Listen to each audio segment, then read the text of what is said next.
Hello, good morning. Welcome to Sunday, October 18th. This is my friend's birthday. I just realized that. I hope you are all well. We're going to be continuing our topic of loving, and we're going to be talking about how you can communicate from your heart versus your head. So, yes. My pows and my wows. My wows, let me think. Oh yes, we went on our last boat ride before we put the boat up for the winter. I went hiking with my son in El Sabo with the dog. That was fun, and we didn't get lost. That's always a plus. And today was my first day working full days, subbing for first grade. And the first graders, I know them, so that's fun. But in case you wondered what someone looks like who has been outside for 7 hours teaching, this is it. Kind of a cold day for it. But, you know, we got through and we were safe. So that's what's important. My pow or my prayers are for our leaders, our government leaders, for our country at this time where everything's in political change, and also for peace and balance for our world. Our affirmation today says, my heart is overflowing with love. And our story today is called Ruth and Naomi. And I really hope the dog stops barking, but it's Ruth and Naomi from the Bible. This story is from the Children's Illustrated Bible. I don't know if you guys can see my son, but he's up there coming home from work. And I'm going to keep going because I'm going to lose daylight otherwise. So, the story reads like this. For many years, the widow Naomi had made her home in Moab. Her husband had died there, and so had her 2 sons. Their wives, Orpah and Ruth, lived with her. During a time of famine, Naomi decided to return to her own country, to Bethlehem. "We will come with you," said her daughters-in-law. "No," said Naomi, "your place is not with me, an old woman. You must stay in Moab, where you belong." Orpah was content with this. But Ruth loved Naomi and would not be parted from her. "Where you go, there shall I follow," she said. "Your home shall be mine, your people, my people, your God, my God." And so Ruth and Naomi journeyed together to Bethlehem. They arrived at harvest time, and Ruth went into the fields to gather the leftover barley. Boaz, a cousin of Naomi's, who owned the fields, noticed the young woman and asked who she was. Touched to hear about her kindness to Naomi, he went over to her. "Come and eat with us. You are safe here with my people." That evening, Naomi told Ruth to return to Boaz. "Wait until he's fallen asleep and then quietly go and lie down at his feet." As soon as she saw that Boaz slept, Ruth lay down at his feet. In the middle of the night, he woke with a start and saw the form of a woman in the darkness. "Who are you?" "I am Ruth, and I've come to ask for your protection. There's someone closer to you in the family than I, but if he does not wish to look after you and Naomi, then I shall take care of you." And so it turned out, Ruth and Boaz were married, and Ruth gave birth to a son who brought great happiness to Naomi in her old age. So let me show you this. This is Naomi and Ruth, and they're talking about her going to Bethlehem. And that over there is Orpah. This is Boaz, who is watching Ruth collect all the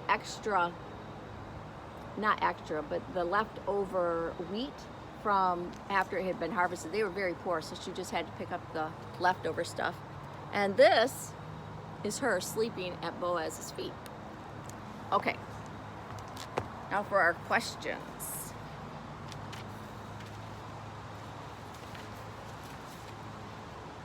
There's a few that I've highlighted, I thought were dealing a little bit more with what we're discussing. So let me see. How did Ruth express or communicate her love for Naomi?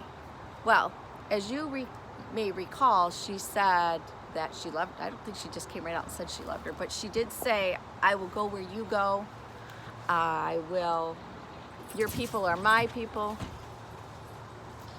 Your God is my God. And she wanted to be with her. Now, where do you think Ruth's choice came from? Her head or from her heart? I think she listened to her heart. Definitely listened to her heart, because that was what she was wanting to do. And now, one of these questions is, what are some ways we express our love for other people? Well, that's tricky. I would love to hear your answers, but one way I know my husband shows his love for me is he makes me coffee every morning. It's a small thing, but boy, do I love it.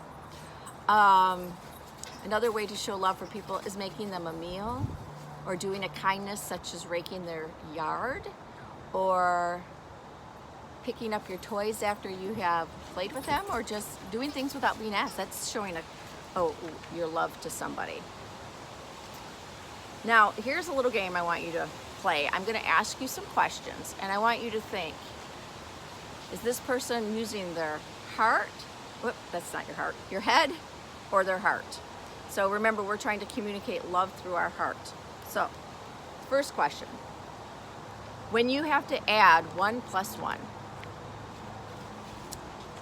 When your mom asked you where your sweater is. You using your heart or your head? When you are playing with Play-Doh and you're making whatever you want to make. I'd say that's definitely with your heart. When your favorite toy breaks. Do you feel it in your heart or in your head? Your heart, for sure. When your ice cream falls off the cone and onto the ground. I think you know the answer. Here's the last one. When is it important to answer from our head, and when is it important to answer from our heart? Well, if you have, since you can't answer this, I will. If you have a school problem, you probably would use your head. Or a school challenge such as how to go about COVID and still get through the days. Your head. But if you have a friend who's hurt themselves on the playground, or if you see someone who needs help, I think that you would find love in your heart and you would communicate that way. So that would be my answer to this. Now,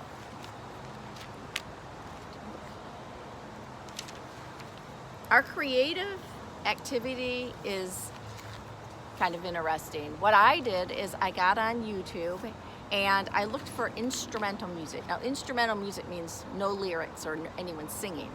And the one that I found most enjoyable was called Instant Relief from Anxiety and Stress.